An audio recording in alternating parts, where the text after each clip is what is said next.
Welcome to Moonbase 2.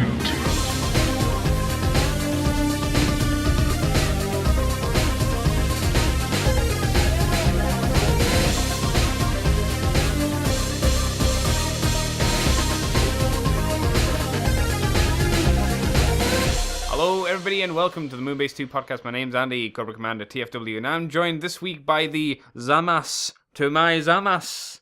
It's Zamas! I'm trying to think of a bad impersonation of James Marsters, but I can't think of one. The only thing I would suggest is doing the guy who does Goku's voice actor, but put on a British accent, because that's what he did for Goku Black in the DBZ Fighter game. Good news. Yeah, no, he did that for Rose, didn't he? He did. Oh man, and it's just like, why? Why is it? Does he? Because I remember what that was like in Japanese version. It was the same voice. Oh yeah, it's just Mina. Yeah, and it takes also, off the country twang of Goku with his donchas and all that. Yeah, whereas this is just like, yes, Goku, I must kill you. Ah, Goku, you've come for tea. Yeah, deadly tea. Now face the power of a god. Yes. Away we go. And it's just like, that was... I'll be honest, some of the dub choices from what I've seen are very odd. Really? Like, very, very 90s choices. Like, they're the character...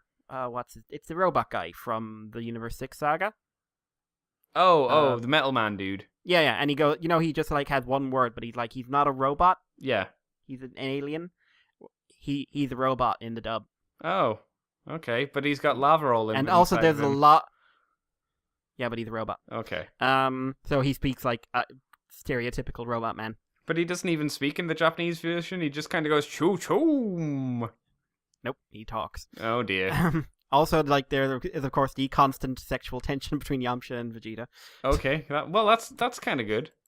Which is the thing, but I don't know, like some of their oh my god, I saw one clip, it was one character and suddenly he's French. What? He's like some space alien professor guy and he's just, oh no, it is the evil thing I have brought with me. Oh no. Oh. And it's just like, why? No. It's no. Animation, no. Mistakes were made, Mikey. Chris Sabat, you're better than this. No, if I get paid enough, I'm not. You're a better voice director than this. Oh, there. One of those things. Oh, how's your week been anyway, Andy? Oh, well, Mikey, they don't care about that at this point of the show because we got to get on and talk about Transformers. I just wanted to be friendly. No! We need to talk about Transformers news because that's why we're here. It's a Transformers show. You. I appreciate that. We're going to kick off straight with the news.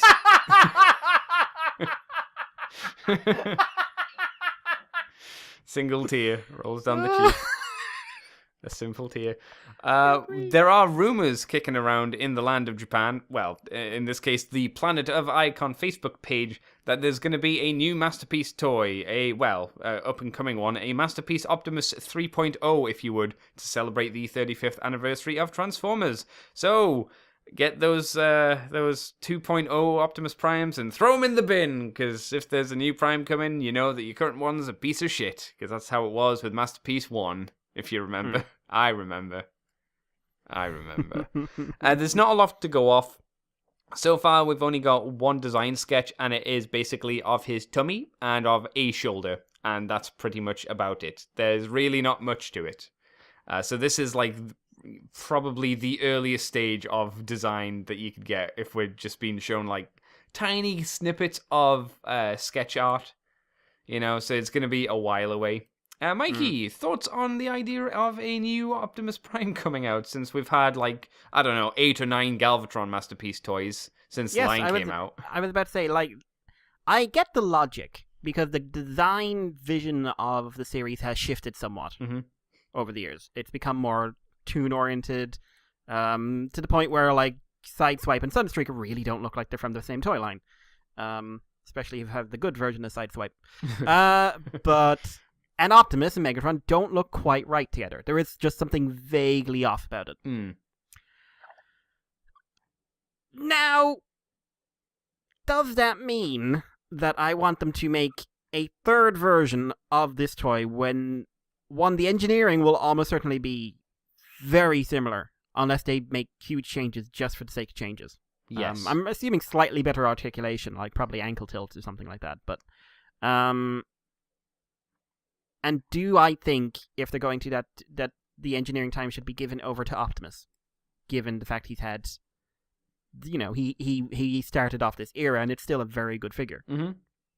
Can't say I do. There are Autobots I'd rather it be. There are Decepticons I'd rather it be. There are no crazy repaints out of this. No. There are the same 5 repaints we get all the time. Oh, is that including the EVA 1 version as well, Mikey? Are you sliding that in? Oh, yeah. Good, man. He'll be back. He always comes back. So I can't say this is really buzzing me. I'm not sitting there going you know what? Yeah, cartoon accurate Optimus Prime. And I know some people are going to say on other podcasts, well, it's about time. It is time to update the mold and update the character. Mm-hmm. I would rather... Because I don't want this suddenly turn into, and now we're going to redo Prowl in this, in this version, when they're going to redo blah, blah, blah. I want to see new characters. I want to see them expand the Season 2 and Season 1 rosters. I want them to, I'd like to see them do more left field characters. Masterpiece Marvel, characters who were popular in the Marvel comics back in the day that didn't really have a lot of toon time. Yeah. Stuff like that. Because they do reference that sometimes. Even, I'd like to see them expand into Japanese G1. Into Master Force and further into Victory. That'd be nice. I think, in fact, to be honest, I'm surprised they haven't. You would have thought, the thought the logical pattern would be to go through all of the leaders and all of their evil counterparts, because they would probably sell fairly easily because they're the main characters in quotations. I mean, we've got a hot rod. We could probably do with a decent Rodimus. You'd think so. I think we need a Galvatron. I think we need some version of Jinrai and Overlord. Yeah. I definitely wanted a Taurus. What about a Violent Jiger, Mikey? I bring him up every time because we need that Violent Jiger figure. Yeah, you know what? I'd accept the Violent Jiger if I didn't have to transform it. I would want to know what it even is. What do they even do for Violent Jiger? But hell, I don't know. I think there's a lot to be done that's not, hey guys, remember G1? And I know 35th anniversary, but it's a Japanese toy line. I expect a bit more pizzazz from that. Mm-hmm. And plus, I still want to see the Beast Wars line continue unabated forever. We need to finish off masterpiece versions of the Maximals. We need to have the Predacons. The guy already said he wants to do Megatron, so I want to see that. Yeah. I think there's a lot to do that has nothing to do with Prime. He's probably the least exciting thing that could be announced for me. I think that's fair, and I think that it is the case again because, like you say, this would be number 3 of Optimus Primes. But also, like you said, it does make sense to make him fit in with the rest of them. It will sell. We'll know it will sell. It's a good move from the company because it's an easy sell, especially to fans who already own it because they'll want the newest version of Optimus Prime and probably a better version. It will probably be better in some way. I don't know how. But that's the way of new things. New things usually replace old things for a reason. I would much prefer to see a new character, or not a new character, but a character that has yet to be done. Masterpiece Windblade. I'd be interested to see that. I guarantee you that would piss off a lot of people, though. I know, it'd be great. Sakamoto Windblade Masterpiece figure. Masterpiece Nightbird. Yes, with banana peel. With the kite that she uses and the wall scroll so she can merge into camouflage mode. Yep. Oh man, that would be great. Hell, I'd take Masterpiece 6-Shot, just someone different. Yeah. 6-Shot I think would just be unfeasible, but I think 6-Shot would just be a better version of the Leader Titans Return figure, which is arguably just a better version of the G1 figure. Yeah, but I'd like it just on the box in giant letters. It's a gun. They're just like, fuck you. We're just calling it here. We all knew what this was. What are you gonna do? It's not a sub. Get fucked. So yeah, if it's 35th anniversary, when is the 35th anniversary? Do you know, Mikey? This year, I think. Fuck, really? It's this year or next year, actually. Well, it's either 2018, 2019, I think. Right. So if it's next year. 84, Yeah, it would be 2019. So if it's next year, then that makes more sense if they're kind of announcing and getting the feelers out now for it, because that means the figures should be done, I guess, by next year.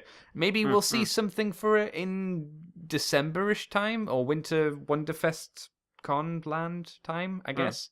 One of those ones. So yeah, look forward to that. If you're a Masterpiece collector, I'm kind of glad I'm not, just to save the monies. But money. That's your new name. Yeah. Went off early. That's your Tinder profile name. Money. Do you want to take us over to the Legends news? Because I gave you this because of the images and because of the comic scans, because I want you to tell me about comics. So we have in-hand images of various figures, including some Movie the Best. We've got Jazz, Lockdown, Last Night Megatron, which I didn't know was getting a Movie the Best figure. And we also have Bone Crusher. I didn't know he was getting one either. Yeah, I remember he was getting one. Yeah, he was getting some slightly different paint. But we also have in-hand images of the Clonetrons, which are Pounce and Wingspan. Yep. We have Windblade, with Pinpointer, and some sort of Doom bayonet. Yeah. Which is basically something I don't think anyone ever considered, which is you can put Pinpointer in her hand, attach her scabbard onto that, and then attach her sword sticking out of her scabbard, turning it into just a giant gun shank. Yeah, it looks so good. Yeah. And the toy that is very much confirmed not to be what it was marketed as. Oh. The toy that is officially a lie, Generation 2, inverted commas, Megatron. Yeah. It's not. No. This toy is a lie. We'll get into why in a moment. But yeah, with those came comic scans, and with comic scans came translations by people who speak Japanese, i.e. not us.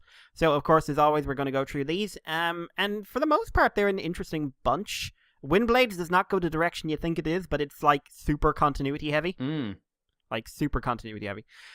So, first up is the clones. So, in the G1 world, Pounce and Wingspan are offered Decepticon positions by Galvatron, in exchange for betraying their longtime friends Fastlane and Cloudraker and stealing a treasure map from Space Pirates. Yep, I remember that because I recently refinished watching Headmasters again, so I was like, oh yeah, I remember this. Yeah. So they steal the map, but it doesn't lead to Energon as they expected, and the clones remain low-ranked, even as Galvatron and Scorponok are defeated.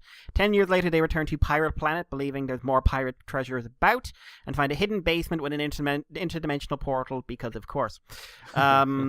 They think that the reason the energy they were looking for is nowhere to be found is because a space pirate Duncan never hid it in the pyramid in the first place. I don't know who Duncan is, but I bet he's someone. Probably.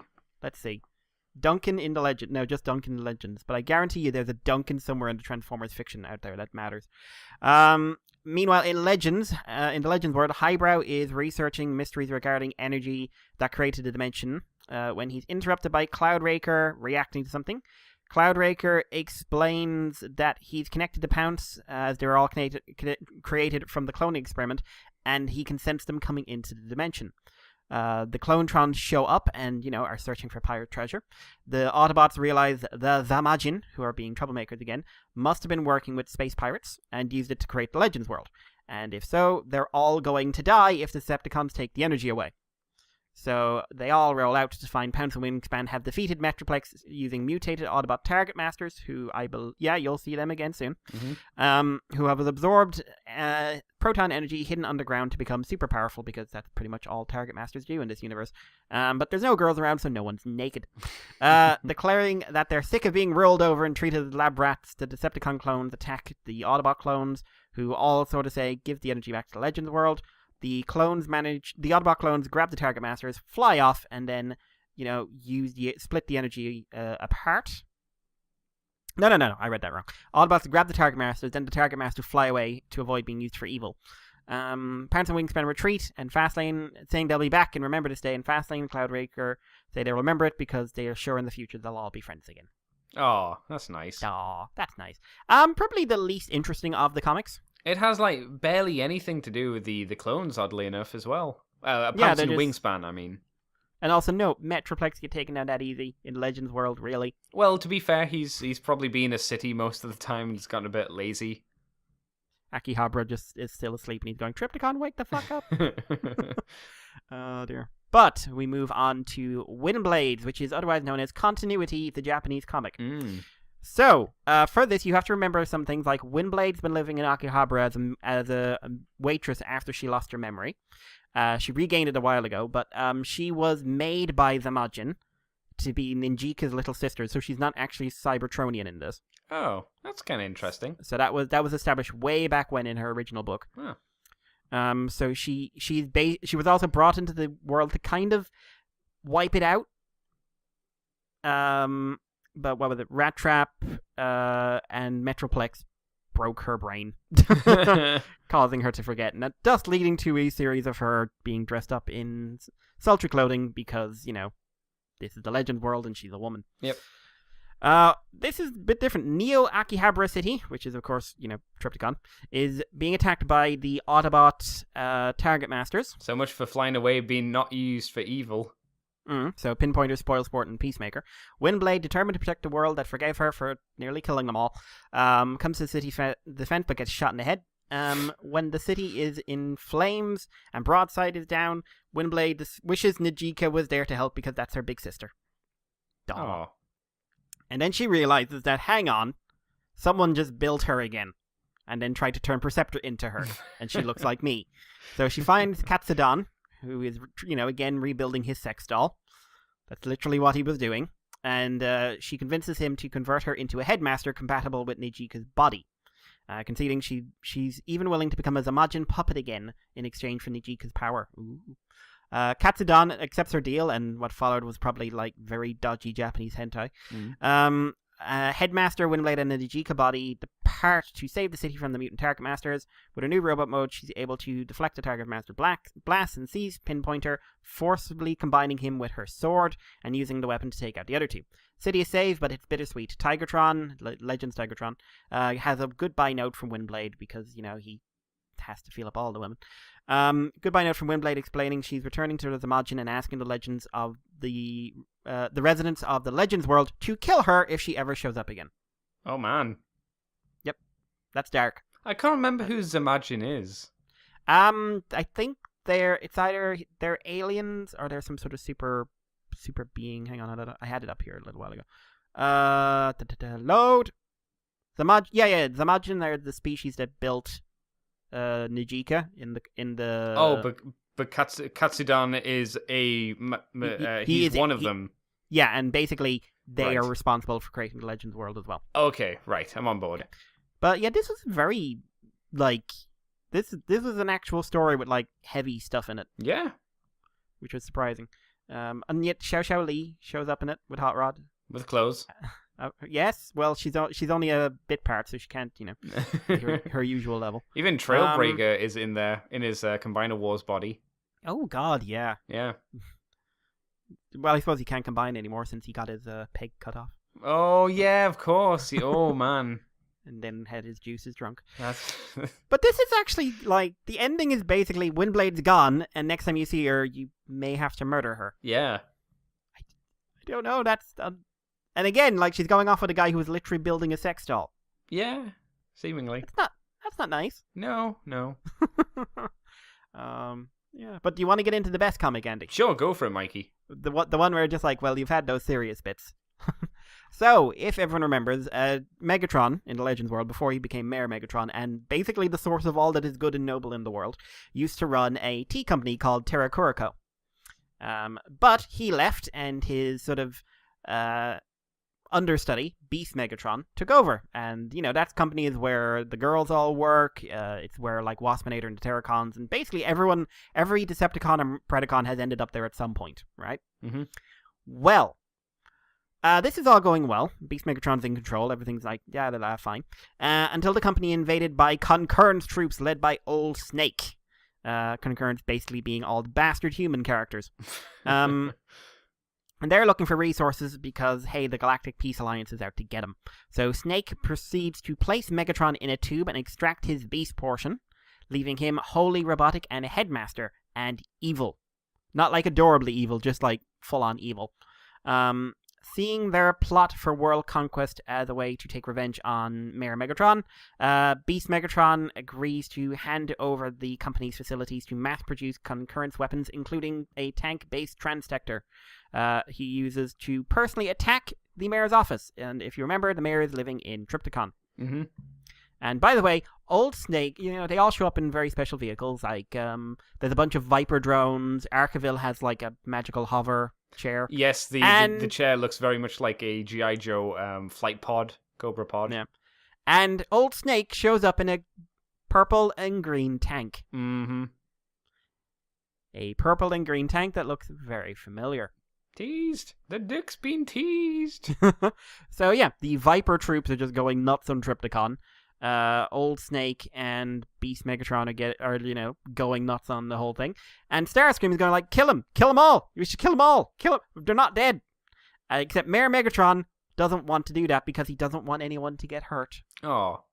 Because not only because he's become a good guy now, but because there's a flashback to the random Japanese Generation 2 comic that no one in the West would ever read, where Megatron and Optimus had this weird peace, which was brought to an end, and they also had capes, which was brought to an end when there was an assassination by one of his troops called Kiloton. I wondered why Megatron was wearing a cape in that. Yep, I remember. There's some really cool art for that, but I think it's the hero designs they were using. Okay, yeah. Yep.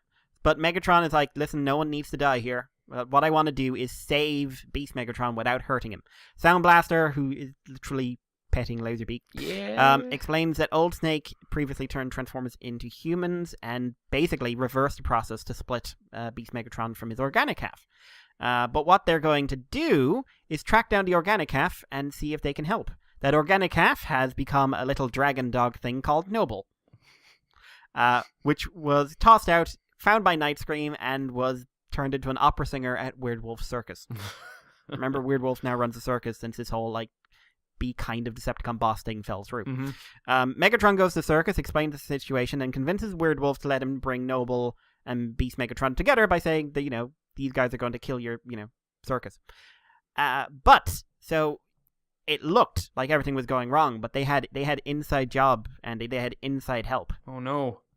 Yeah, so someone needed to turn the tails on the Viper, so Megatron had an opportunity to save the day, and no one else could do it but the ladies. Yep, Black Arachnia, Slipstream, and Nightbird do what they do best. In Black Arachnia's case, high kick the hell out of a guy. Hiya. So they're providing a good distraction. They then, basically, Mayor Megatron helps them take back the company, lures Beast Megatron and Old Snake back, and Megatron reveals that he has stolen the, suspiciously colored tank. He then transforms it into a transdector, and the two of them go at it. But Megatron is trying to talk down his evil counterpart, saying, you don't have to do this, all that jazz, because Mayor Megatron is the hero we all deserve. Mm-hmm. We're not good enough for him, though. But Beast Megatron says he's going to become Decepticon leader because, you kind of suck at it nowadays. Eventually, Beast Megatron grabs the gun that regular Megatron has been suspiciously holding, but it's all part of the plan. It's actually Noble, who transforms into Beast Mode, plucks Beast Megatron off the body, and combines with him. This restores Beast Megatron to normal, and he helps Mayor Megatron send Old Snake flying. Everything goes back to about normal, except for one slight problem. They're still split into two, and if Beast Megatron leaves Noble, he turns back into evil. Oh. So, basically, in the company, where Black Arachnia is back in her secretary outfit, Beast Megatron is going kill them all, and Noble's whole job now is to keep him back in line as a good guy. and yes, the world is saved, because Mayor Megatron is the hero we deserve. Yeah, you notice how Prime isn't in these comics, at all. Yeah, because we have a hero. We have a good guy. We have an ultimate force of good. I do have a question. What has happened to Prime in the Legends comic? Because I can't remember. I think he's dead. Is he dead? Yeah, because he died at the end of Combiner Wars, didn't he? Did he? You're probably and right. Roller's sitting next to his grave or something, saying he'll be back. He's always back. He's always fecking back. Yeah, because all the All the Prime toys have been Jinrai. That's true, yeah. Yeah, this is the best one. Oh, it's a lot of fun. Who's But the there little is bat in severe- a dress? Is that Night Scream? Yes, that's Night Scream. Is Night Scream a girl in Japan? Yes, Night Scream's a girl in Japan. That would make sense. Okay. I was just checking. Can I just say, if Night Scream was that adorable in Beast Machines, we'd all have enjoyed Beast Machines more. Yes, but who is best boy in this? Oh my god. Best boy is Noble. He is the good boy. He is. Oh my god. But also, like, Savage is in the circus. Yeah. And he's got a little spike collar. But Noble's an opera singer. He's an opera singing happy dog who's very embarrassed by the fact that they're all nice to him. So nice. But like, the circus is basically just the Beast headmasters and a few other animal formers that couldn't get jobs. Yeah, pretty much. Oh dear. But I really like this. There is severe blue ballsing. Oh yeah. It feels like they're almost going. Like I have to assume that a web exclusive American G2 Megatron is gonna have to happen. Oh, it better, because I want that toy, and I kind of have to get Galvatron now as well, just to get that Megatron head. See, yeah, and paint a tie in it. I was thinking that as well, but I'm wondering if they do it as an exclusive release, if they just make another Mare Megatron to give to it, because it would be out of continuity then otherwise. If it was Japan, yes. If it was US, no. Oh, yeah, I don't see America doing it. I'm only talking about Japan doing it. Because even if America did it, I don't see them going that ham on the paint job. And there's a lot, like, in the shot where he's in tank mode, that's quite a lot of... I mean, the camo is quite a lot of paint in itself. I don't trust America enough to do that these days. No. It would all be stickers. Oh. Every purple bit would be a sticker. You want to be careful, because a lot of the Beast Wars Megatron G2 one is stickers, but those are like faction stickers and stuff like that. Oh, yeah, that doesn't matter. But yeah, so it turns out that there is absolutely no doubt now, the G2 Megatron we thought we were getting is actually a Beast Wars toy. Yeah. With G2 faction symbols that you can swap on if you so fit. But what is this, Andy? I don't know. It's an interesting way for because I thought the Legends line was over with, but because from what I saw from the release schedule, Topspin and Twin Twist were meant to be out this month, but it seems like they're coming out at the end of next month. So we're ending the Legends line on Topspin and Twin Twist, seemingly. Well, I'm assuming there'll be like a culmination comic like there was with Titan's Return. Oh yeah, sure. But I just mean it's weird that you're ending the line with those two specific figures, which are effectively the same mold. Yeah, but two deluxes. They don't have anyone else they have to release, do they? I mean, they could release Prime if they wanted, but they already kind of have as Scourge. I think they've covered most of the bases. They haven't done Black Shadow, sorry. Who's a unique mold, technically. Yeah, because his jet mode's unique. Yeah. Other than that, I think they've covered everything. Well, again, apart from like the box set stuff, like RC and stuff. But again, I don't know if they count. I don't know. I doubt it. But yeah, it's weird. I mean, if Legends does switch over to being a Takara Tomy Mall thing, it'll be interesting to see what we get. I suspect that you'd get like RC and Grotesque as Mall exclusives. I would hope so, at the very least, for the Japanese fans, because it seems like a big fuck you otherwise to them. Plus, we've still got Grand and Great Shot to come. Yeah, well, we know that those... When are they meant to be out? Sometime either late this year or early next year. Really? That far away, is it? I didn't think it was that far. I think it's a good while. Oh, okay. I'll take your word for it. Don't take me, Andy. I'm always wrong. Yes, I know. That's why I'm taking your word for it, so I can blame you in the future. Yeah. But this comic has surprisingly made me look at that Beast Wars Megatron, because that's what it is now, and go, that does look quite nice. As G2 Megatron, it was just like, it's not the Megatron I wanted. No, but I think it's justified itself in a weird way thanks to the comic. As a Beast Wars Megatron of a specifically Legends character. Yes. This toy becomes infinitely more desirable. I wish there were better pictures of his Titan Master. Because I'd like to see how good of a representation it is of that Megatron. But yeah, I'm quite impressed. The only downside, I think, is Windblade's blade isn't coloured. It's just translucent white, it seems. Yeah, so to the point where I didn't actually realize it was there until I looked a bit closer at the picture. Yeah, I'm a little bit disappointed that wasn't colored in Energon color or anything like that. I think that was a little bit of a misstep or a little bit of a sad thing to see. But apart from that, I still want that Windblade because, decent Windblade figure that isn't Pat, and her giant thighs don't look that bad, and her head doesn't look as tiny. But maybe that's just a well taken picture. And good paint. Yeah, that too. I mean, very pretty. Shall we move on, Mikey? Yes. Well, Mikey, you remember how there was the fan vote? I do, indeed. It's over. It's done. Is it? Well, War for Cybertron fan vote was ending today being the 23rd, while today when we're recording is the 25th, so 2 days ago. It came to an end, as Mikey told us last week. The only way you could do it was through Facebook or Instagram, which was a bit of a silly way of doing it, if you ask me personally. And the packs you could get, or the versus set, was Wheeljack Spinnister, Needle Nose Trax, or Impactor versus Mirage. And we've got some fan questions that have been answered and asked.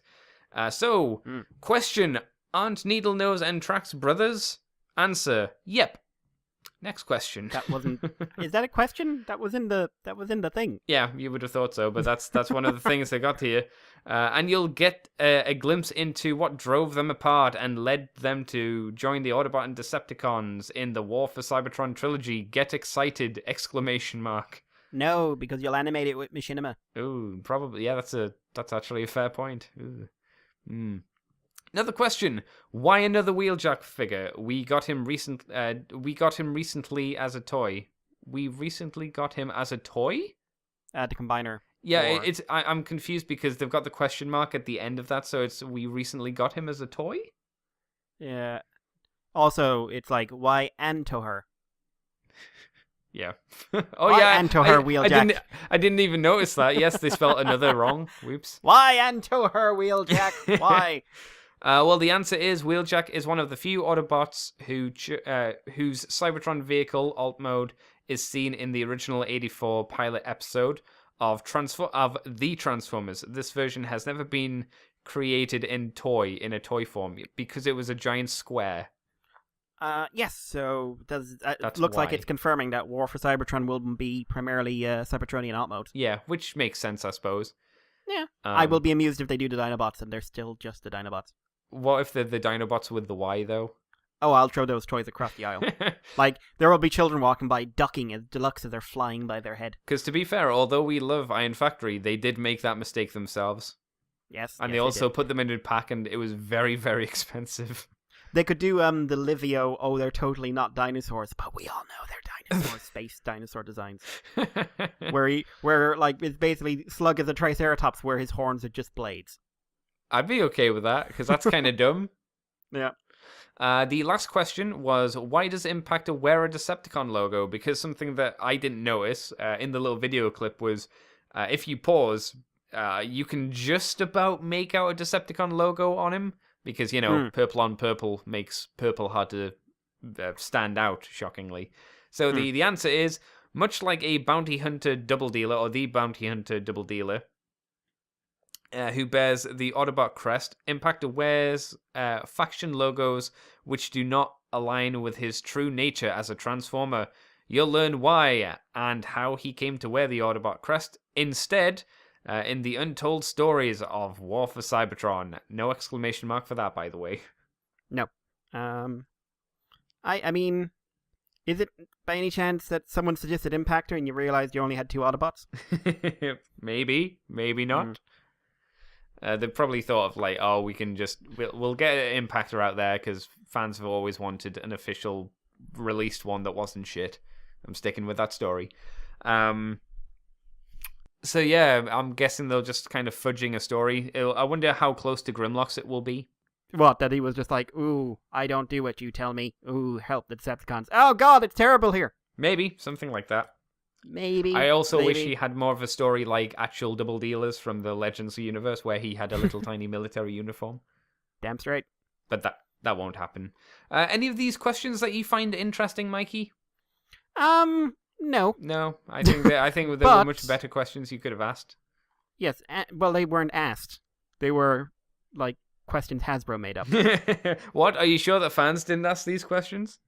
Well, maybe with that spelling, but but Andy, would you like to get a sort of preview about who probably won? Okay, sure, yeah, because I have no idea. Well, because I was bored earlier on, I decided to check out the Instagram and the Facebook, and assuming I didn't miss any replies that had votes in them, or I didn't assuming also there's probably going to be a few spoiled votes because a lot of the votes were Impactor, Voyager, or Beast Wars. Right. Okay. The votes are as follows. On Instagram, there were 211 votes for Needlenose versus Trax. Oh, okay. Spinister versus Wheeljack had 268. Mm. And Impactor versus Mirage, interestingly enough, on Instagram, got 227. So they actually didn't do as well. Over on Facebook, Needlenose versus Trax got 449 votes. Spinister versus Wheeljack got 390 votes. And Impactor versus Mirage got 545. So the totals are Needlenose in third place, Spinister versus Wheeljack 658, Needlenose versus Trax 660, and Impactor versus Mirage 772. So it looks like Impactor versus Mirage is going to be made. I can't say that's a huge shock. I think are you sad because you wanted the I think it's the most boring result. Yeah, you wanted the Needlenose set, didn't you? Yeah. The problem they had with this, right, is that each of the sets had one character everyone wanted. And one character that people didn't really care that much about. Yes. And of the characters I didn't really care that much about, I can't think of anyone more boring than Mirage. Like, Mirage is just so uninteresting to me as a character. Sure. But he's a traitor, Mikey. Does he have anything else? Anything at all? He can go invisible, but I'm not sure whether that's because of his character. That's his ability. That's how he's a traitor. So I'm kind of like, okay, cool. But this wasn't a vote for a 2-pack. This was a vote for Impactor. Yeah. And also, I find it interesting there's such a bias in the voting. Instagram had a very different pattern. If Instagram voters had the way, it would be Spinister. Oh, really? Oh, that's versus interesting. Wheeljack. So I'm wondering if maybe it's to do with the fact that the Facebook reached a larger audience. Maybe it's just then the fandom in Instagram's a little different than the fandom in Facebook. It doesn't help that I'm not. I mean, I like Impactor in the Wreckers comics, and that's about it. Right. Like, the Marvel one has zero appeal to me. Like, zero. He was there to die. Like, in a story that I think is super overrated. He was there to die. Shocker of shocker. I've said this before. I may never have said this before, but I don't think the Marvel comics are great. There's some good stories in there, but many of them aren't. I ain't thinking the Wrecker stories were great. So yeah, this is like the nostalgia vote. And I'd much rather have Needlenose or Spinister. So for me, it's a bit... And the fact that those two sets are probably never going to be made now. Because of how this has worked in the past, so... Ho-hum. I think if that's the case, if it was a choice of, like, never having an Impactor, I think it's probably a better choice than to have an Impactor at least, because, they may have been exclusives, but we've had Needlenose and we've had Spinister before. So, I don't know. We've had Impactor as an exclusive as well, though. Yeah, but people and it was a good toy. Yeah, I don't know. I had no stick in this race. I didn't really care for any of the packs, mainly because I had less interest in the other character that they were with. This wasn't like create your own character or anything like that, or create a cool combiner. Yeah, or if they'd done, we'll do a 2-pack, and you just vote one of these 6 characters, and then they said like these are the 2 characters that got the highest votes, they get the 2-pack. That would be better. I would have been way more into that. Just limiting you just to these one, you limit it to 3 Autobots. I don't think people are going to get super fussed about. Yeah. Like if it was like Needlenose and Impactor or Impactor and Spinister, I think those sets would be way more interesting, especially since they're supposed to be all new molds as well. And the fact, like, I always sort of picture Impactor as bigger. Yeah, he should be a big boy, I suppose. I don't know. Hey, this is how it's gonna go, so just hope the toys are good, and they made an interesting Mirage toy. Maybe. Maybe. I guess we'll see. I'll also take this because a gateway to Unicron HasLab crowdfunding ? There was a little bit of interesting news as major stories were kind of coming out over the week. Through the Hasbro Media Day at New York Toy Fair. is the launch of Hasbro Labs, or HasLabs for short, which is apparently going to be a crowdfunding platform to deliver long sought after, in quotation, grails to various communities in the Hasbro fandoms. So not just obviously Transformers, but Star Wars and all that kind of crap as well. Their initial project apparently is the largest scaled vehicle ever in the 3 3/4 inch line, which is apparently going to be Jabba's sail barge. So I'm hoping that at least there'll be a little music thing where you can press a button and it'll make the Jabba sound. The do do do do do do do. I wanted to say Wookiee Nibble Pidgey. That'd be good. So they're apparently going for that straight off the bat because, Star Wars will probably sell. I think this is an easy sell for people. Crowdfunding's a thing in this day and age, so it kind of makes sense. With all the crowdfunding projects comes a degree of risk, obviously. HasLab requires a 5,000 unit commitment at $500 a piece for the project to succeed. So people they're going about this wrong, but I'll talk about that at the end. Yes. So what does this mean for us in the Transformers community? Well, people are wondering and hoping. The group interviewed a Transformers brand team. Some saw the HasLabs as a path to a no holds barred update to the Chaos Bringer Unicron himself. So people are hoping that this might be the new step in for a Unicron figure. Mikey, crowdfunding Unicron. Your thoughts? I think crowdfunding is a perfectly viable means of acquiring finance for a figure these days. I think if Kickstarter and everything else like that, as long as it's done professionally, it can result in really cool products that you wouldn't have gotten any other way. And also, if it's done right, you can really get some good value for your money. Yeah. I think a Unicron is not the figure I'd go for that. Well, what would be a crowdfunded figure that you'd go for, and what would justify to make it a crowdfunding kind of figure? I don't know. A full size, a 2 foot tall Scorponok. Wow. Like a Titan's Return full size Scorponok to be on the same level as Fortress Maximus. Okay. Because is there a huge demand for a Unicron or a Primus toy? I know there hasn't been a new one in ages, but I could see people wanting a new Unicron because remember that Armada toy has been released several times with very minor updates, and they've usually sold pretty well from what I know. So maybe here's the thing: I think that Unicron figure is still pretty good for what it's doing and how it is. Oh yeah, I think it's great, to be completely honest. Yeah, but maybe this is 2018 now at this point, and that figure was Jesus. How old's that figure? 2006. It's older than that, and it's more like 2002. Oh god, yeah, 2002, 2003. So maybe it's time for a new Unicron figure, or at least Hasbro to take a stab at it. But I can understand why they'd prefer to do it as a crowdfund, because it would lessen the risk as it would. And you could do more with it, I guess.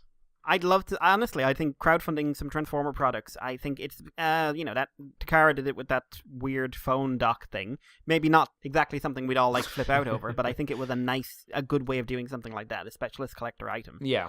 But I'm just looking at the HasLab page at the moment, and just they're offering a lot with this sail barge. You got the sail barge, it'll have actual cloth, you'll have fully sculpted interior exterior decks, various realistic figures, Jabba the Hutt, special packaging. It'll come with a booklet, which will give a 64-page booklet, giving the behind the scenes of the design and development. You get updates, blah blah blah blah. Great. Now, where this falls apart is the price. Now, I get that if I was to buy this thing in the shop, it would be $500. Okay. However, you have 37 days to go, and you have to get 3,000 backers. Every single one of which is willing to hand over $500 for something that will not be released until 2019. Oh, wow. Okay. I'm having a bad experience with a Kickstarter project I was very excited with at the moment, which I won't go into, which I'll save it for. I am going to be doing a video review of some of the stuff when it arrives. When will that be, Mikey? Well, Well, some of it will probably be arriving within the next month. Although Oh, really? Okay. It's hitting people in America. It's just the smaller bits that like, hey, we'll release this first to tide you over, and just like this isn't tiding anyone over. Yeah, cool. But we won't get into the madness of that. I think, especially since really they should be funded in a way to try and get some of these into shops.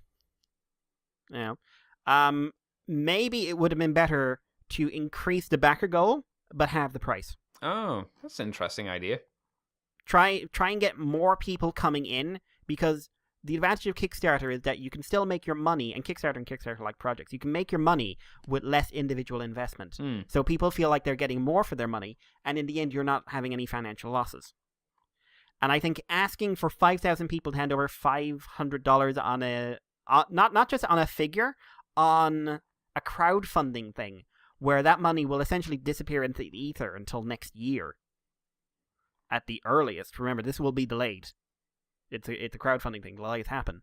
I feel it may have been a bit risky. I would have tried to get as many people as I could on a slightly cheaper thing.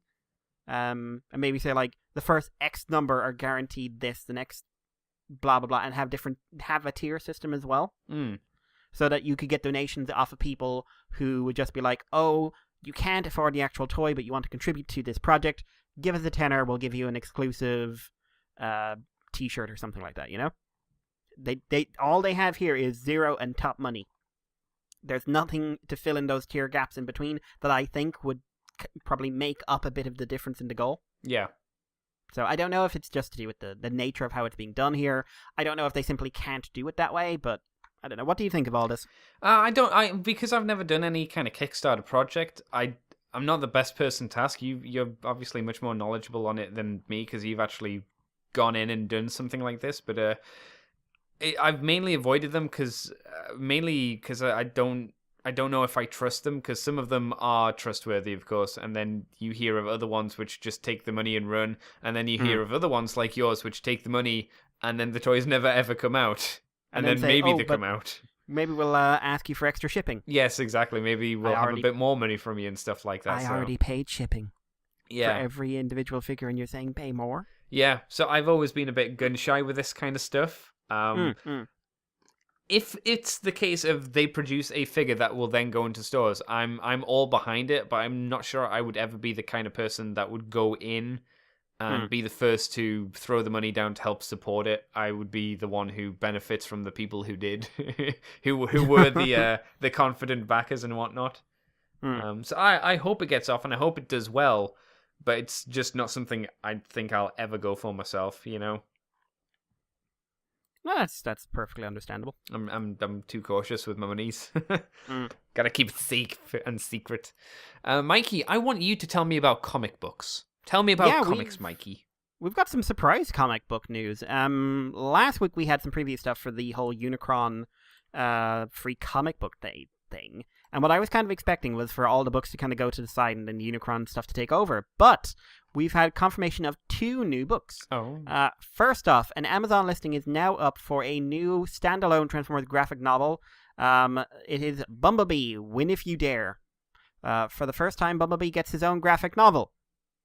It's the first time. There's never tried to do this before. What do you mean? No, look the other way. Look away. Look away. Don't look at that book. Look away. Look into the eyes. Don't look around the eyes. Oh my. There's never been another Bumblebee isolated comic book where he was the main character. Ever. Didn't have his name in it. So this is all new, all ages, all 80s. So you can just hear someone screaming about, no, the 80s again. Globe-spanning adventure featuring everyone's favorite yellow Autobot, Sunstreaker. Life can feel rough when you aren't the fastest or the bravest or the tallest, and Bumblebee is feeling the pressure. When his brother, and in some solicitation this is changed to friend, so I don't know, is hurt, Bumblebee takes it upon himself to finish the mission and prove his worth to his fellow Autobots. Things get tense when Bee and his human companion infiltrate a series of incredible races, hunting down dangerous foes and a devastating secret. It's ready, set, go on this new action-packed, exciting 80s adventure filled with laughs and thrills. This is being written by acclaimed creators Chris Sims and Chad Bowers of X-Men 92 comic from a couple of years ago. It is going to be $9.99, released on September 11, 2018, ages 7 to up, 72 pages, and from IDW. It then gives a bit of bio. Chris Sims has written lots of different comics, including some Deadpool stuff and whatnot. And he is most well known about Transformers fans for his articles on Comic Alliance a few years ago when he bought a Humble Bundle and basically read through the entire IDW Phase 2 run. Oh. He hated Transformers before. Oh, right, okay. And by the end of it, he had bought loads. So, and slippery slope. When More Than Meets the Eye ended, he did a big article on how it was, for its time, the best comic book on shelves. Oh, wow. Full stop. Lives in North Carolina with his wife, and his favorite Transformer is Tailgate. Chad Bowers, currently a writer of Youngblood. Oh, God. He's the one who sort of nagged Chris Sims to get into some Transformers stuff. Because he's a long-term fan. Together they also reinvented a classic Atari game, Sword Quest, as a modern-day heist-telling for Dynamite. Chad lives in South Carolina, and his favorite Transformer is Repugnus. Now, this is, they just have some cover art. The cover art is, it looks interesting. It looks kind of vector-drawn, but it looks interesting. But a wee bit of controversy has appeared about this little book, Andy. Oh, what kind of controversy, Mikey? Some people aren't happy. Why? Tell me why. Because of the creative team. Oh. Specifically, one member of it. Specifically, Chris Sims. I was going to ask if it was you. No, I'm not on the book. Oh. If I was on the book, there'd be a lot more like, Bumblebee, why are you bleeding from your eyes? Well, hang on, are you going to... if you were writing a comic, would you rebut shit? Oh my god, yes. I'd do punch, counter punch, and then rebut you them. But yeah, Chris Sims... I have seen people saying that they will no longer be buying any IDW books now that IDW has hired him. What's the beef with Chris Sims? And why do people have beef with him? Well, I did some research on this, but obviously I don't have it open with me right now because I'm lazy. Chris Sims was very prominent in sort of the mid 2000s online comic base, right? And sadly, that translates into basically he was a prick online. Okay. And most famously, he had a tendency to go after creators once creators were getting involved in social media then. And he'd be very rude to creators. Right. And most notably, there was a case with a writer. I don't know her name off the top of my head. It's one of those ones. It's really long and complicated. And he made an entire campaign about harassing her. Oh, wow. Viciously, from what little I read, to the point where she ended up having severe depression. I believe she ended up in counseling. She couldn't go to conventions. I think she retired from the business for a while. I don't know if she's still writing, but I know she pulled out for a little bit. It was vicious, an actual vicious attack. In 2015, he started getting attention again because he was coming onto the X-Men books, and he wrote an official apology, which was quite long. I read it, and quite long, and I can't say particularly sincere. Well, everyone's a dick on the internet. Right. The person he's harassing came back and said, I'd just like to reiterate what happened. And she actually commented when this was announced and said it's a shame that people like this keep getting hired by comic book companies in this day and age. And obviously the comic book industry has gotten a lot of attention in the last few years to do with sexual harassment and gender bias in terms of the production and management and stuff like that. Even Stan Lee has come under some scrutiny in the last year or so. So people aren't there's people who don't know who he is. There's people who know him from those Transformers columns, and there's people who know of him from the wider world and aren't particularly happy to see him involved in a franchise that actually has quite a large proportion of female and I don't know what the word. I was going to say target readers, people who are frequently targets of harassment, but I don't think that's the right way of saying that. But so yeah, it's a bit up and down, so I'll be curious to see what happens when this book is released. How do you feel about it then, Mikey, since you seem to know more on this subject again than I do? I wouldn't say it's exactly, hey, nice one for hiring him, guys. He's not, Scott Loeb levels of... Scott Lobdell, okay. sorry. Levels of what an utter prick, but he's basically what if 4chan got a voice. Oh, that's... Or at least oh, dear. At least he was. And maybe he matured out of it, but prick move, and he did hurt someone a lot. Yeah. which, you know, a lot of people do online, sadly. It won't affect whether I read the book, because I'll read the book for the show. But it's not the best scenario. IDW is usually pretty good for that, so it's a little bit of a shame to let that one under the radar, but ho-hum. What can you do? Now, moving on from there, we have some news that basically caused the internet to break. Oh? Specifically, it caused a certain Lady Wreck to break. I think it was announced that we are getting do we have a release date? May 2018, the third part of the Wreckers trilogy. Andy, did you know there was a Wreckers trilogy? I did not. No, neither did I, but there is now. Written by Nick Roach, with art by himself and Jeff Sr., colored by Josh Bertram and Guido. Guidi will be involved as well in some capacity. This is a 48-page one-shot. We've got a teaser image, which is Springer versus Impactor with Cup and Verity, with the weirdest haircut I've seen her have in ages. A solicitation went up, but I cannot for the life of me find it right now. But it hinted that they're meeting an old enemy somewhere. Ooh. And this is going, and an anti-Cybertronian member of the Earth groups. So, yeah, there's very little to go on, but to say that the internet was excited was something of an understatement. Yeah, I'm not surprised. So, Andy, new Wreckers book. What do we think? I don't know. I'm interested to see what will be done with it. It's good that Nick's getting kind of I guess this is probably his last hurrah for Transformers before he finally ventures off into the world of Marvel and whatnot. That's how it seems to me anyway. So, yeah. I wasn't super, I wasn't as crazy for the last Wreckers book as a lot of people were, from what I recall. But I remember enjoying it nonetheless, so I'm pretty safe to assume that I'll probably enjoy this one as well. So it's something to look forward to, at least. Mikey?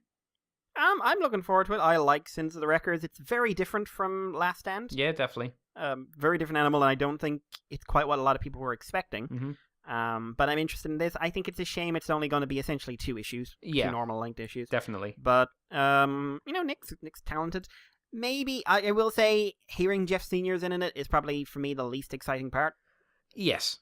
Because I'm not in, his art's not really evolved over the years. I'm a little bit worried what it means to have all these artists on it as well. Are they going to keep to a style, or is it going to be like, these shots are from the past, these are from the present, all that kind of stuff? Like, how bouncy is it going to be with its art? Yeah, that's good. But we do like our continuity visually. Mm-hmm. It's also been confirmed that a month later there's going to be a collected edition of the Wrecker stories, including this, released. Hardcover? So, or does it not say? Soft cover. Yeah. So, yeah. So I don't think they've done. Have they done a hardcover of Sins yet? I don't think so. They did obviously for Last Stand, but I think it's just a soft cover for Sins. The only version of Last Stand I actually have is the hardcover. Same. But yeah, so that's it. Just keep an eye out for that. But it's been a while since we've got some new comic stories and our new comic series. A bit of an unusual too. Yeah, definitely. Andy, take us on. Yeah, I'll wrap us up with these last 3 stories as they're all quite quick. There was a little thing on Adult Swim's little robot chickeny Mahuzo show that came up this week, and it was voiced by David Kay. It was Beast Wars Megatron. Using the old school toys. Worth a watch, I would say, because it was fun. Did you enjoy this little clip, Mikey? I did. Yes. Hearing David Kay say that's a fucking maximal is something else. Yes. I have PTSD. Yeah, oh my god, yeah. Yeah. No, it was fun. I don't want to go into it too much just because I think you should watch it yourself. But it was all 3 figures were season 1 or wave 1 Beast Wars figures. You had Polar Claw, you had Polar Claw repainted, by the by, Megatron and Scorponok. Scorponok using his biomask for the entire thing. Yes. Because that first wave of Beast Wars, that whole load of Beast Wars toys with their weird bio mutant spaces was weird. So yeah, go and watch that. That's a lot of fun. On the David Kay bandwagon, he will be joining the people over in Toronto for TFCon this year. So if you want to go and see him and talk to him about the robot chickeny nonsense, you can go and see him there and over in Canadian land and see all the other guests that they have. And we have a new guest as well announced for TFN. I don't know why I said we, because neither you nor I are part of the committee. But it's John Paul Bove, the man who barely tolerates his children. Yep. He looks at his child and says, I could have left you on the bus. That's a man I want to aspire to be in the future, Mikey. I can tell you that. He is a colorist. If you don't know who he is a Transformer colorist for the definitive G1 collection, Regeneration 1, and he's also done Teenage Mutant Ninja Turtles, as well as lots of other stuff as well. So he will be joining us over there in Birmingham. Birmingham? That's right, in the not too distant future. Any thoughts on those stories that I've dropped, Mikey? Cool. You're quite right. Do we have anything else newsworthy to talk about? Because I think we've kind of covered it all. They've got a Volkswagen mask for Bumblebee. So nothing then. Because I saw that story and I was like, that's not worth talking about. But Andy, you could sound just like Bumblebee. Silent. Yeah, you could play those road clips. You know what's weird? The reflection of the cameraman in his cold, dead eyes. Yeah. So let's move on, because we didn't get to talk about what we did last week. So let's talk about what we did last week and this week, Mikey. What did you do, Mikey? What you been up to? You been doing fun things? I've done some things. Were they fun, though? That's the question. Up and down. Oh, well, that's a bit sad. Got a niece. Yes, congratulations. Don't know what we're doing with her yet. I'm glad you managed to wrench her out of the void of darkness from Rylea, and Cthulhu gave you a blessing. Indeed. She basically looks like a 1940s detective villain sometimes. She squints a lot. And it's like, I killed him and they'll never know. No. But apart from, I got her for free, so she didn't, there was no investment. Well, you say that, but you're going to have to start paying for her in the future, so she's going to be a burden to you in the future. That's how all children are, Mikey. They start off free, but then they become a burden. Yeah, but she's not mine. I can give her back. Yo, you think that, do you? Just throw her at her mother. You like her. Take her, Mikey. I don't want to take her. She's latching onto my face. Oh, God, she's burrowing into my flesh. Fun times ahead.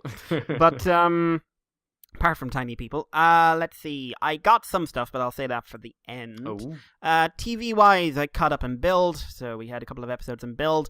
Basically, we got introduced to the new writer, Kamen Rider Rogue. Andy, you'll never guess who his secret identity, so well hidden and carefully plotted out, could be. Oh, I'll have to wait and see. Who could this Kamen Rider Rogue be? Who knows? Bat-themed, is he? No, crocodile, but you're on the right track. Yeah, I thought it might be. Really interesting design.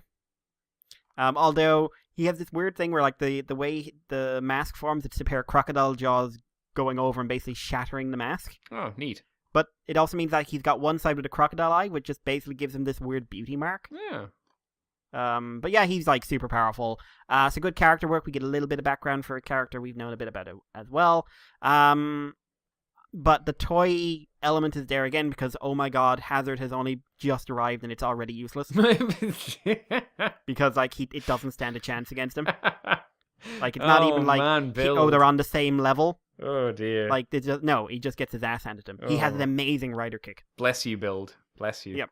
But amazing rider kick. Love it. He also comes with two henchmen, which are these pseudo rider guys called Kaisers. Are they the one with the cogs all over them? Yes. Okay, yeah, I've seen the Soto figures for them, and they look kind of interesting. And yeah, Grease and Cross Charge are currently fairly redundant, but yeah, lots of plot stuff, some decent character stuff actually this time around. Yeah, I continue to be the guy who really enjoys Build and is nowhere near as into it as everyone else I know who's watching it. What else? Watched Black Panther. Mentioned that briefly last week. But yeah, so just very quick. It is the best Marvel movie in years and one of the best comic book movies I've seen since Dredd. It's not as good as Dredd. It's not on Dredd's level. You mean the 90s version? No. Not I am not. That's a good movie. In the worst possible way, it's a good movie. But yeah, so Dredd is, in my opinion, the best comic book movie of the last 10 years. It's amazing. Black Panther is just a really, really solid comic book movie. Way better than anything Marvel's put out in over half a decade. Oh, wow. Basically, I would put this on the same level, maybe a little bit above Winter Soldier, and I think Winter Soldier is very, very good. Very tonally aware, very little bathos. There's one character who does it, and they're not in it a lot. I'm so glad to hear that, because every fucking Marvel movie is drowning in bathos. No, there is loads of pathos. There is plot, there is depth, there is character motivation, there is meaning, there is social commentary, there is a lot. Like the side cast, mostly female, excellent. Oh, good. The weakest character in it is Martin Freeman, and that's not his fault. Also, best Marvel villain since Loki. Oh, cool. Wish they could have done a bit more with him, but like, my God, he is just leagues above what we've gotten in recent years. Like, makes Ultron look like shit. This is not hard though. No. So yeah, if you haven't seen Black Panther, or if you're like burned out in comic book movies, as I frequently am, this has not removed my fate. Like, I'm not going to go see Avengers Infinity War with the assumption it's going to be great. But it certainly, like, made me go, oh, right, they can do it right when they want to. Yeah, when they got the right person behind it, I guess. Yeah, really good creative. I would look into it, like, just so good. I can't say anything without spoiling it. It's the easiest movie in the world to spoil. Like, it's very difficult to talk about anything, but it's like, great movie. Other movies I watched this week, I watched the Fairy Tale Dragon's Cry film on a complete whim a couple of nights ago, which is an anime movie that's a sort of spin-off of the Fairy Tale anime, which is coming back in a couple of months, I think. It's another shonen anime, isn't it? For its last season. Actually, it's one I like. I haven't seen much of the anime, but I have read the manga. It's fun. It's got likable characters. It doesn't fall into a lot of the traps and tropes that a lot of other shonens do. It's not like, oh my god, this is the greatest writing, but it's a very enjoyable, self-aware thing. Falls apart a bit at the end, but I think that's just because he ended before he... I think he got cancelled more than end, if I had to put money down. The movie itself, it's fun. I laughed a fair bit. There's some weird plotting in it. Very odd plotting. And the last 20 minutes are kind of a mess. Oh. Like, there's a character in it, her name's Erza, and usually when she is on screen, awesomeness is happening. Like, best fights usually involve Erza. Her fight in this was just pathetic. Like, way below standard. A lot of side characters who they had in the movie, clearly because they wanted to have, these are the major side characters, did very little and just sort of show up and do nothing. Right. Bar one, who's basically in there because she's hilarious. And it's like the last fight was a bit of a mess. Like, they've been hinting that there was going to be this new form introduced. Because the main character might be part dragon. It's complicated. But it's actually... I don't know what happened. It's either he turned into like half a dragon, or it was like the guy was seeing him like as half a dragon, and it was all mental. Like, it was messy. Very messy. But like, if you just want to go in with a laugh and just turn your brain off, it's fun. There's a lot of very good giggles. One bit I nearly wet myself at. Oh, what else? Dragon Ball 128. Watched that. Dragon Ball Super, right? Okay, I was gonna say, hang on a tick. Which is another Vegeta episode, which means just it's really good. Everyone gets Goku gets a character moment, Andy. Oh, cool. Like a real one. Like, where Goku has to have self-realization. It's never happened before. Ever. And I realize that Jiren basically exists to ask people questions so they can prove that they're better than him. Cool. Yeah. But yeah, like, weird approach to action in this one. I don't want to spoil it. It's a big one, but there's a very... I've never seen Dragon Ball handle a fight this way before. But yeah, like, I don't know. I'm very curious to see if this show will keep the momentum going in the last couple of episodes, because I'm just waiting for those last 3 to fuck it up. Oh, right, okay. Because that's what the, you know, it's not unknown for this series to fuck up its ending arcs. Or ending 2 arcs, rather. There's other TV stuff. I watched a few other anime stuff, but I'll save them for another week. But I did get stuff. Ooh, First of all, in the post, I got a mysterious package that you were very unsubtle about hinting was coming. Yeah. Well, it's because it got lost a few times and then it didn't arrive, and I sent it to the wrong country. Yeah. So I was panicked. Yes. It was originally meant to be nice and hidden and a nice surprise, but yeah, I at some point I just couldn't be bothered and was just like, I'm not going to tell you what it is, but god damn it, I just wanted to fucking get there, so I stopped stressing about it. Yeah. Well, yes, I got the 2-pack, or the 2 sets rather, for the Kamen Rider Exade Sodo line, and in this case Laser Turbo, which is the final form of Kamen Rider Laser. Well, final form until we get the new movie anyway.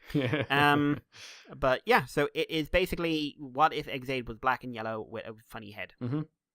Yeah, never had any experience of this line before. Heard very good things. First of all, I'm terrible with stickers. Okay. So that's. But considering the price of them, like they're for the two of them, it's something like 11,100 yen or something like that. Yeah, it's 1,000 yen for the two of them, and then whatever postage is. Yeah. Wow, these are way more solid than I was expecting. Yeah, aren't they? Like way like I expected like candy toy grade stuff. Yeah. This is on another level, and there's paint on these, Andy. I know. There's actual paint. Which is very surprising. Excuse me, very, very surprising. And from what I understand, the Soto line is just it's clearly being made by people who love toys and love Rider. Yes. And they're doing other lines as well, like they're doing Dragon Ball, they're doing a few other things, so it's plenty to check out from them. Yeah, I gotta say, really, really like him. Very posable. Comes with a little stand that makes him really, really dynamic. Maybe he needs a waist joint, but I heard that the build Sotos have waists now. That's right. And he could do it maybe a deeper ankle tilt. But hey ho. I'm very, very, very impressed. Will I go all in on the line? Probably not. But if I have a wee bit of spare cash, I could easily see myself picking up again. Ooh. Or a few other, maybe like a Paradox or something like that. Just someone I'm really, really into. Sure. But yeah, really, really surprised by. I knew everyone was saying they were a solid line, but not that solid. I know it's crazy to see how good they are, isn't it? And like I know there's upgraded the Shoto stuff, which is upgraded from this, and I'm just like, what are they doing? I haven't tried the candy. I've seen it, and it looked like it would melt my insides, so I didn't eat it. It's very 90s. Let's say it's very 90s candy. Yeah, like it's the stuff you can tell it's not. I like it, but I know it's not good for me at all. It doesn't. In some ways, it doesn't really even taste of anything apart from sugar. It's bizarre. Shame. Yeah. Taste of shame, Andy. Yeah. The last thing I got, I've actually been buying these over a series of weeks, because Power of the Primes hit, Andy. Oh. And it hit the UK and Ireland, so I decided I've been going to the shops for the last few weeks and picking up figures that, we haven't had a chance to talk about. So, in the fortnight or 3 weeks or whatever it's been, I picked up the 3 Dinobots. Oh. So I've got Grimlock, Swoop, and Slug, whatever you want to call them. There are ups and there are downs. I just want to throw out, I'm kind of surprised that you just went and bought them at this point. I figured I just would. Like, My Smiths doesn't do sales, Andy. Oh, so you just like, fuck it. Like, What's even the point? To be blunt, the price was more likely to go up. Oh, God. Because it does that. It's gone up, like, the Warriors keep on going up in price. That doesn't make sense, Mikey. Yeah, because no one's buying them. Yeah. To be honest, like, they were cheaper than Generations have been in a while, so. Oh, well. So first of all, the 2 Deluxes have a remarkable amount of paint, considering that the line is talking about how they're turning it down. Swoop's covered in stuff. His gun, his sword, his crest, there's paint on his legs, paint on his pterosaur legs. I don't think the chest is painted. I think that's just blue, but there's some very minor sticker detailing on there, but like loads on him. Slug has less, but he's got more of the see-through plastic that's painted on the inside. Mm. The translucent stuff, so that's pretty cool. Grimlock has, I don't think he's got a very small bit of paint on his Rek'Sai's, his combiner heads, and a couple of other little spots, but most of his detailing is stickers. But I think just because of where they're placed, they're better than a lot of people's stickers have been. Right. Because they're not particularly close to joints, or if they are, whoever laid them on mine just didn't cause them to overlap. The only one I have problem is the Autobot symbol on his head, which tends to, on his Rex head rather, because it brushes off a couple of things when you move it around in combiner mode. Right, okay. So I am probably going to repro label this guy at some point. But his hasn't been released. So, the individual figures, I'd say Swoop is probably the most fun to transform. He's got surprising little details in there. He's also surprisingly simple, in all seriousness. Like, more simple than I was expecting. Slug is good, but he has a problem where some of his joints and his clips are way too stiff. Like trying to clip his back together, it's a fight, and trying to get his Triceratops head up. I haven't done it once without like hurting myself a little bit. Does it feel like the plastic's going to break, or was it just a really tough joint? Tough joint. But his transformation is simple, but it's fun. It's standard. Grimlock's transformation is to dinosaur mode anyway. Is the most disappointing. It's a simpler version of the G1 transformation. So get that in your head. Like the T-Rex, making the tail into the legs is nothing. There is nothing to it. Okay. The torso does this weird split thing, but yeah, it just feels slightly underwhelming. That's mostly because most of his engineering went into the combiner. But yeah, the Swoop's got probably the strongest robot mode of the deluxes anyway. But his pterodactyl mode, it's so G1. Like that is just, I'm not even going to bother complaining about that. I made it clear the G1-ness of these toys does not appeal to me. But I'm not going to nag everyone down. Grimlock's robot mode, pretty strong. And something very surprising is, you know the feet, the combiner feet? Yes, yeah, the things that go on the forearms and that stuff. Yeah, it works surprisingly well as gauntlets. Oh, right, okay, I see what you're saying. Because they've got sculpted toes, so they look like spikes, so it actually works as a weapon idea. I would rather he came with a sword or a gun or something. Yeah. But it's surprisingly good. Also, the combiner fists, if you use them in beast mode, you can make little turrets, like Dino Rider turrets, if you got the right weapons. Yeah. And I actually think that works really, really well. They look ridiculous in robot mode. They look like you have... I have been amusing myself by sticking Nightbeat in there. Detective like Nightbeat. Yeah, Nightbeat is in there screaming for all she's worth. Yep. And finally, like, I've been toying with... Obviously, I don't have all the bits, but Volcanicus... I've tried him out his arms, I've tried him out his legs, I've tried him out in various things, and I've currently got him done. I've got him here, and he's done up in like an armless combiner form. Right. So, okay, so here's the thing about Volcanicus. The basic engineering is all there, like surprisingly solid. His legs are a bit of a letdown to me, just because they're a bit floppy. Very strong ratchets, right? But it's very easy for him to get in between the ratchets. Oh, right. There's not enough clicks in between them. Yeah, so there's just enough that he can sort of start. Oh, that's a shame. Leaning over. It's not like it's not bad at all. It's no, like it's a usual case with figures though. You sometimes think, I wish there was just more clicks to it. Just limits his posability a bit. Yeah. And also like he has that thing where with combiners, there's just so much leg, he just ends up a really wide stance. But really good feet, like really really solid feet. Now, where issues arise, really, is the torso. If you've got the fists on, he actually looks pretty good. The extra fists as his, like, midriff work a lot better in person than they do in those pictures. Right. Even if he is a bit gappy and see-through, it's far less egregious than it was in the promotional pictures we've seen. Okay. If you take him away, he does look like he's, like, really needs to eat. The real problem with Volcanicus comes in when you put arms in him. Oh.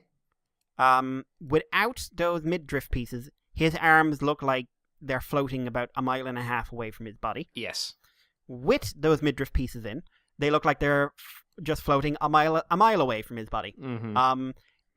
I'm looking at him now. Basically, the robot elbow it's a double jointed elbow, but because of how it transforms, there's quite a lot of plastic sticking out the side, and the combiner joint is too far out. If they could pull those in a little bit, his proportions in the combined mode would work a lot better. I think that was my original problem with it when we saw it, wasn't it? Yeah, like the arms are just way too far out, and it's not like it's something that's common in all the combiners. There's plenty of combiners you don't have this problem. I don't know, it's like one of those things, I can see it ruining the toy for someone. I don't think it does for me. I think overall the aesthetic works, and they're fun to transform and fun to combine and everything else, so I do feel you get your money's worth. But the G1 aesthetic, the flaws in Volcanicus, and the Grimlock's really super simple robot transformation does knock them down a few pegs for me. Sure. But I mean, at this point, you're 3 in deep, so you're going to get the other 2. Oh, yeah, I'm definitely getting the other 2. And, like, unless Jazz and Dreadwind come down super, I'm probably not going to bother getting them until I get, like, I'm just not going to pay full price for them. I probably even wouldn't pay full price for Jazz. He just looks terrible. At least get Dreadwind, because he's cool. Oh, yeah, but I want Jazz for racism. Oh, yes, you won that sticker, don't you? Whatever it was. Yep. So yeah, I would say if you're into the Dinobots, if you're into the aesthetic, and the combiner thing is something that grabs you, these are good toys to pick up. I think they're fun build, like a buildable combiner made of dinosaurs is just fun. Sure. They are a long way from perfect. And I really, really wish Hasbro wasn't pushing this G1 love thing at the moment. Because I would have loved to see this combiner with updated aesthetics. Right. Because I said it once and I'll say it again. The idea of 1980s dinosaurs on a toy shelf these days is bizarre to me. Utterly bizarre. That's not the comic fan of me saying it. That's the person who's just like, I check out dinosaur toys a lot. Nerd. Yeah, but yeah, I think he's pretty solid. I think he's worth checking out. Certainly, if you're not super into the Dinobots, get him on sale if you can. But I think he's definitely one I think people should handle. And I look forward to having him completed. I'll have to admit, next wave I'm actually more into getting Alita than I am the 2 dinos. But I don't know how. I might wait for her to go on sale somewhere online before I bother with her. But I do want that. I want her and I want the girls. Yeah. The girl limbs. Which probably means I'll need to get someone to be her feet. Unless we find out that they're making another 2 ladies in the future, at least repainting them another 2 times. Yeah. But yeah, so that's me, really. Andy, what about you? I haven't done a huge amount, I don't think. I got Blitzwing finally, so I've got my Legends Blitzwing. He's very pretty. He's got all the colours I like. It's the first time, again, I've handled the Megatron mold. And I like it. Again, I heard kind of iffy things about it, but the joints are nice and tight on mine. There's only a few little things that I'm not super thrilled at, and it's mainly to do with the legs. I'm not a big fan of how the what's it called? How the legs peg together. You know how you kind of there's a peg inside of the leg that you peg into the joint. I don't like how that pegs. It's a little bit scary. I kind of wish it was smoother or just not like that. I wish it was a bit. It feels like it might break in time, and I'm a bit worried about that. Also, the way that the feet transform, they slightly scrape against the panels, the tank mode top panels. So because the feet are painted in a metallic purple, you've got to try and pull the panel a little bit further because I've had a little bit scraping on it, just because there's not enough clearance for the feet to get through without something hitting off each other. But apart from that, I really like it. The tank mode's a lot of fun. The jet mode's a lot of fun. I wish the turret could go up and down because it doesn't seem to be able to, which is a little bit of a shame again. But at least the turret can go left and right. I have Big Convoy technically as well, and he's nice. I like him. Yeah, good figure, enjoyable. Much better than the American colors. Still, I'm very happy I got it. So that was a plus. I've also started watching Dragon Ball Super. And I just finished the Goku Black Arc today, and I watched Goku fight a manga gag character from a Japanese manga called Dr. Slum. Yeah, that's a weird episode. It's a very weird episode, and once again, Vegeta gets bitched out. I do wish they changed the end of the episode, because Vegeta ends hanging off a tree on a mountain and saying, "I'll never fight a gag character again," and I kind of wish there was a gleam, a light shine off a bald man's head in the distance. I kind of wish that was there, and it just left it at that, so you could go, "Oh, what punch!" But no, it's more enjoyable than I thought it was going to be, and I've enjoyed it more mainly because I skipped the 2 arcs that I'd already seen in movie form: the Beerus, Gods of Destruction, final ultimate movie, Super Saiyan God Blue movie majigga thing, and the Frieza Golden I'm a Paperboy movie as well. I'm glad I skipped those because I heard those were trash and the animation looked super trash there. I find the show finds it finds a hard. It doesn't know what tone to go with sometimes. It goes from like super jumpy, happy comedy to very not super dark, not like Cell and the Android Saga dark, because that was a really good dark arc. Dark. That's right. But the Goku Black stuff was good and enjoyable, though it didn't end in the best way, and it did. There were certainly points where I was like, "But we've done this, but doing it literally again." Trunks is once again powered up again and gone smack down after being on par with fighting Goku Black again. And that happens like 3 times. I'm like, but we've seen you can do it maximum twice. You don't do it a third time. In fact, he loses every time. Yeah, and they go back and forth from the future like 2 or 3 times. I'm like, you don't need to go back and forth that many times. It should be you go to the future, you lose, you come back, you sort out your plan, you go and you win, right? You don't do it. You don't then come back again and go, well, that didn't work, did it? Nah, it didn't work. But Andy, did you see the bit Jai and I were mentioning about wives last night? Oh, the kissing part. Like the kissing. Yeah, no wonder Chi-Chi's so fucking angry all the time. She doesn't get smooches from Goku. No smooching. Vegeta, best husband. Yeah, Vegeta is best husband. He won't give you a hug, which is a bit of a shame. But he's very good-hearted in this. It's quite nice. There's a lot of times where I go, "Oh, Vegeta, oh, I wish I could hug you without you killing me." But you would. You'd kill me dead. No, it's a lot better than I thought it was going to be. There was another 3-part story where they fought a Vegeta made of slime, which was kind of a waste of time, but had like 1 or 2 nice moments in it, but still was a bit shit. Yeah, but he's going to be Brian Drummond, so at least that's positive. Is it? It's still crappy 3 episodes though.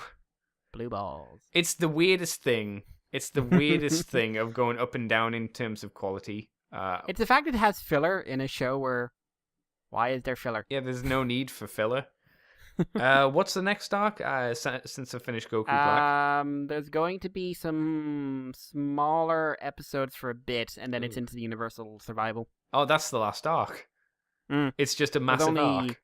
There's 4. Yeah. It's the longest one in the series. It goes from like episode 80 to 100 and something. Oh Jesus. Okay. Like 50, 60 episodes long. Holy crap. It's longer than 2 or 3 other arcs put together. I suppose it kind of has to be if you're fighting, 11 other universes in a tournament-style match? Most, 8. Okay, there you go. 8 other but universes. it's like 10 people each. Yeah, that's a lot of fights to go through, I suppose. But no, I'm enjoying it. It's fueling me to want to still get Dragon Ball FighterZ, but just being like, God damn it, just drop in price. I'm getting more and more antsy and just being like, maybe I should just buy it full price. And I know as soon as I fucking do, it'll drop and I'll be like, you piece of shit. I see And you could hold out until you get like the whole DLC pack at once in like a year's time. No, I could. Or I could do what all Arc System games do and just wait till the next game comes out and it'll have all these characters on anyway.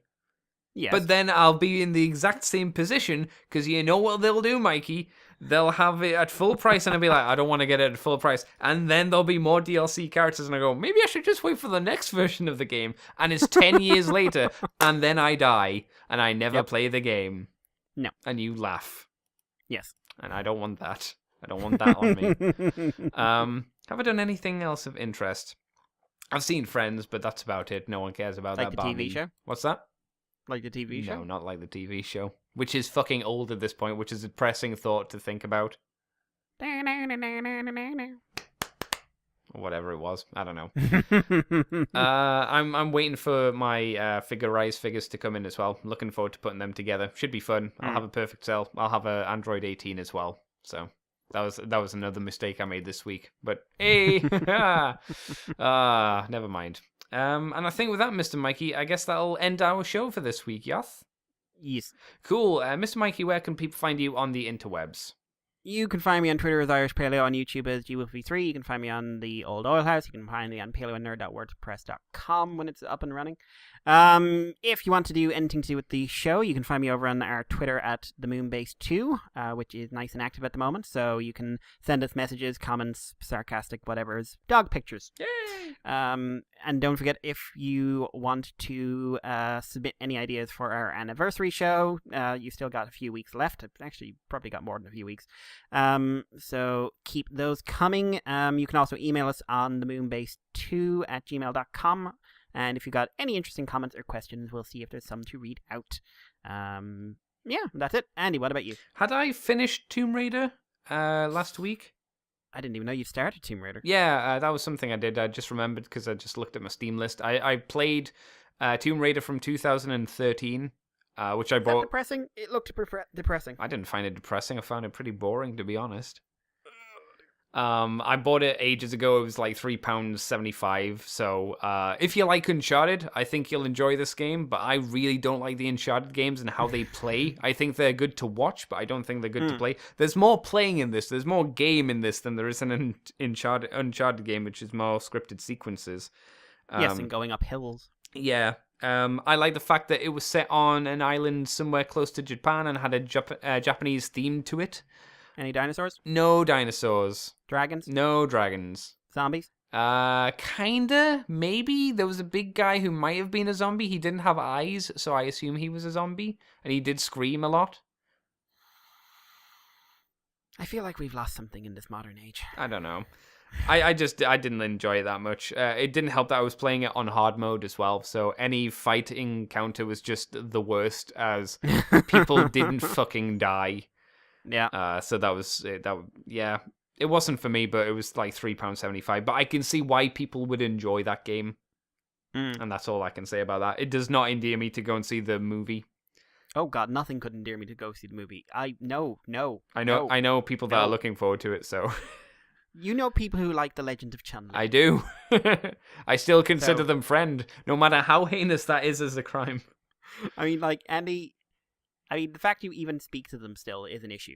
I mean, isn't that just showing how much of a good person I am? What charity I give to people? I bestow upon them my godly kindness of friendship. Yeah, I'm not looking forward to The Legend of Chun-Li. They call me Andy Rose. Legend of Chun-Li, Tomb Raider. Yeah, whatever it's called. It will never. It won't have Ian Glenn falling off a giant pyramid, going into the darkness for no reason, and you go, "What the fuck was that?" Ian Glenn in the best movies. He was. Yep. He wasn't just in Game of Thrones, people. He was in some amazingly shitty films. Yep. I'm the future, Alice. That's right. He was in Resident Evil as well. I don't want to think about it. It's great, isn't it? You can find me on Twitter and Tumblr, CCTFW, on YouTube as Cobra Commander TFW, and you can find this podcast on Moonbase 2 forums. We're on Twitter, we're on iTunes, we're on Facebook. We're on the places Mikey said. You can find the RSS feed on Libsyn as well, and all those other places that do RSS feeds, as far as I'm aware. And if you want to help out the podcast, you can head over to the Patreon page, which is patreon.com/moonbase2, and if you do $2 each month, you get the From the Files of Teltron 2 week early and extended, where we talk about Visionaries, the comic versus series, that one, and Moonbase Woo Woo as well, where this month, which was me and Jai talking about Thundercats, Tricky sent me the audio for his side of next month's. I think, I can't remember if you sent me yours or not. I believe I did, yes. Did you? Okay, I'll need to double check. It'll be somewhere on my computer if that's the case. So that'll be coming up. You'll find out what that is once it's done and uploaded within a week, 2 weeks, something like that. It'll go up. So yeah, you get some stuff, and you can find all my nonsense and woo-woo on the ccbunker.weebly.com. So thanks, Mikey, for joining me this week, talking about Transformers and all that shit. Indeed, there was shit. And it was talked. And we will see you next week, everybody, for more Moonbase 2 tomfoolery.